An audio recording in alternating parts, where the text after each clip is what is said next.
New tonight, a controversial lesson that has some parents on Shelter Island outraged. Children were asked personal and deeply sensitive questions, and they were encouraged to publicly answer in front of their peers. That issue discussed at a school board meeting tonight, and our Kevin Vesey was there. Kevin, how'd that go?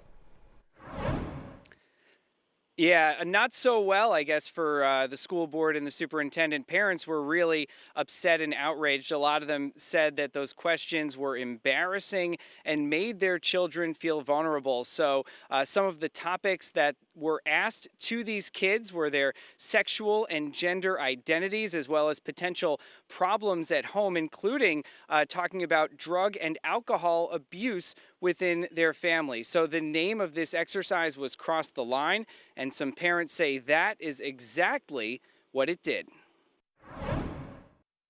I feel like the kids were put on the spot more than they were taught. Susan Cronin says her 12-year-old daughter was devastated after she and her classmates took part in a controversial lesson at the Shelter Island school.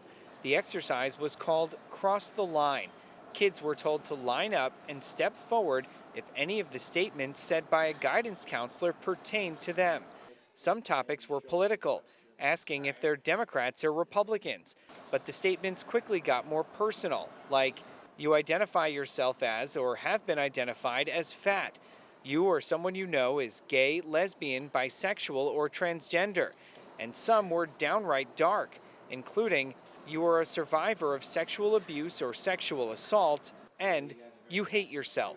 It's mentally damaging. I mean, I think now I want to, talk to my kids and make sure they understand everything that they were asked. Parents packed this school board meeting demanding answers. I do apologize deeply. School Superintendent Brian Dolger says the questions were not pre-approved by administrators.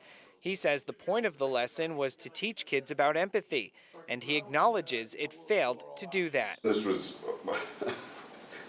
very poorly executed, but the goal was to try to come up with some program that helps our students be happier. Some parents also accuse the school of pushing a political agenda on kids. Going forward, they want the school to focus on education and nothing else. We shouldn't be putting kids and teachers in that situation where they have to feel isolated because they have a differing of opinion. It's not fair to them. And despite flaws in the lesson, the superintendent says there was absolutely no effort to incorporate politics in school. Doug, the superintendent, says that exercise will not be continued in the future. Kevin, any of the parents asking for disciplinary action against anyone at the school?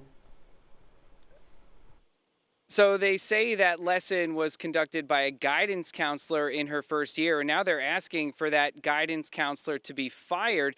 However, the district would not discuss personnel matters at tonight's meeting.